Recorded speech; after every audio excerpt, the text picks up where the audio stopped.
Ils dansent au rythme du tambour africain, au cœur de la forêt,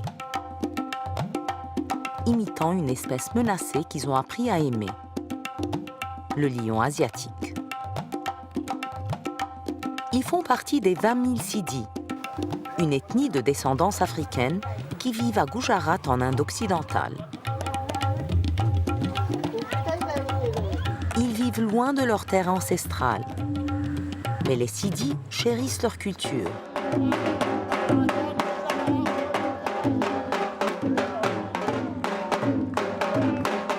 Est devenue une source de revenus. Nous jouons dans les hôtels pour 1500 roupies ou 25 $. Nous dansons pour les touristes pendant la haute saison.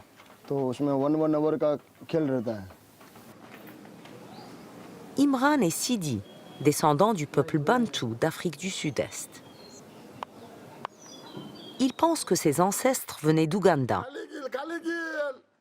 Il vit désormais dans un petit village, Jambour, avec sa mère et sa grand-mère. Le village est en pleine forêt de Gir, le dernier bastion des 500 lions asiatiques restants dans le monde. Il y a plusieurs siècles, des Africains d'Éthiopie, d'Érythrée et de Somalie ont vogué jusqu'en Inde. Certains des marchands, d'autres des esclaves. D'après les Sidis, ils étaient des esclaves d'élite qui ne servaient que la classe dirigeante.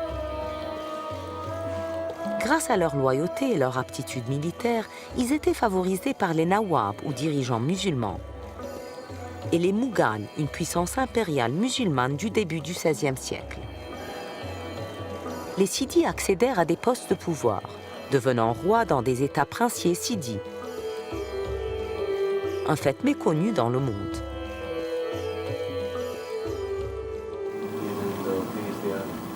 Ambassadeur Sayed Akbaruddin, le représentant de l'Inde auprès des Nations Unies, dit que les Sidis forment une partie importante de l'histoire de l'Inde. C'était une petite minorité.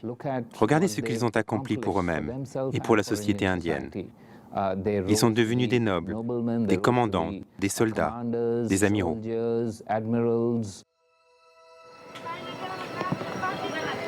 Avec le temps, la plupart se sont pleinement intégrés à la population locale, choisissant des partenaires de descendance indienne.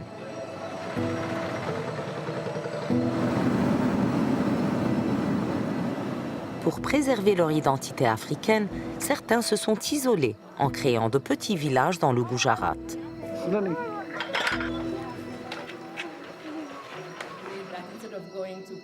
Sylviane Diouf, conservatrice et historienne au Schomburg Center à New York, qui a retracé le voyage des Sidis depuis les côtes africaines jusqu'au sous-continent indien, nous explique pourquoi les Sidis vivent actuellement à Gir.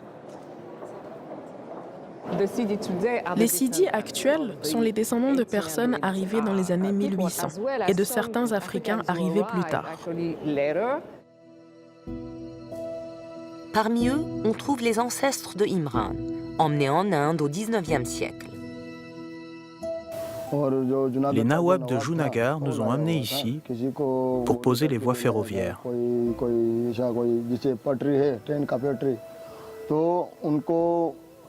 Et servir de garde du corps parce que les Africains étaient plus forts.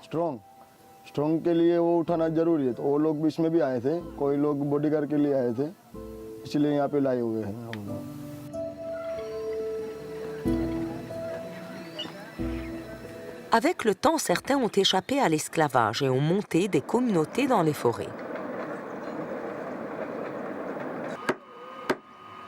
Mais aujourd'hui, la vie de milliers de Sidis, comme Imran, est loin d'être rose. Beaucoup vivent en marge de la société, dans une pauvreté abjecte. À la fin de ma scolarité, je me suis demandé quoi faire. Alors j'ai rassemblé 5 ou 6 personnes et je les ai convaincus de préserver notre tradition et notre culture de la danse. Ils ont écouté. Et maintenant, Imran et ses amis vivent en interprétant des danses africaines, un peu dramatisées pour les touristes. Et quand ils ne dansent pas, ils les guident dans la forêt de Gir. Certains trouvent du travail dans la forêt ou l'armée. On gagne un peu plus et on se débrouille avec cet argent. En plus de leur force, les Sidi disent que les Nawab étaient persuadés qu'ils entretenaient un lien spécial avec les lions asiatiques et la nature elle-même.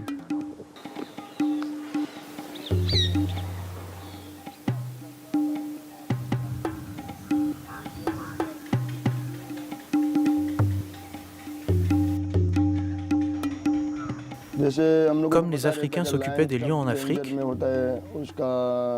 les Nawab pensaient qu'on pouvait le faire ici aussi. Nous connaissons la nature des lions. S'ils sont en colère, s'ils attaquent, leur humeur. Partout où nous allons, il y a des lions. Nous les laissons tranquilles quand ils sont en groupe. C'est comme une famille.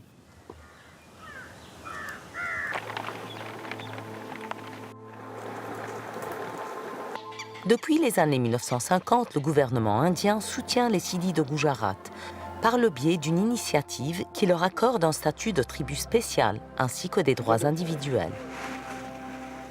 Il leur a également permis de bénéficier de prestations directement dans les banques. Ils ont un accès préférentiel à l'éducation et à l'emploi. Mais Imran dit qu'il est parfois difficile d'accéder à ces aides. Nous sommes aidés par le gouvernement, mais parfois cette aide ne nous parvient pas. Elle se perd en chemin.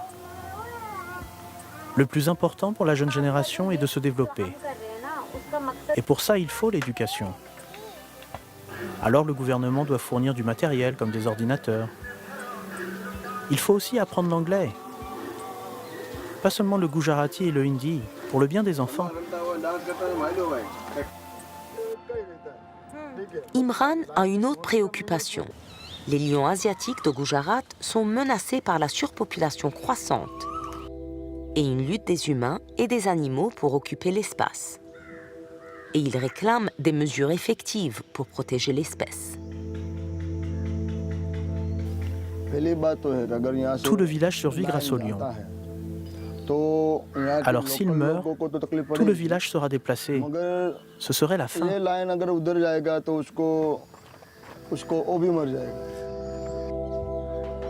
Les Sidi veulent continuer à vivre ici, côte à côte avec les lions. Et quand on leur demande leur pays, leur origine, ils répondent sans hésiter. L'Inde est mon pays. J'aimerais vivre et mourir ici.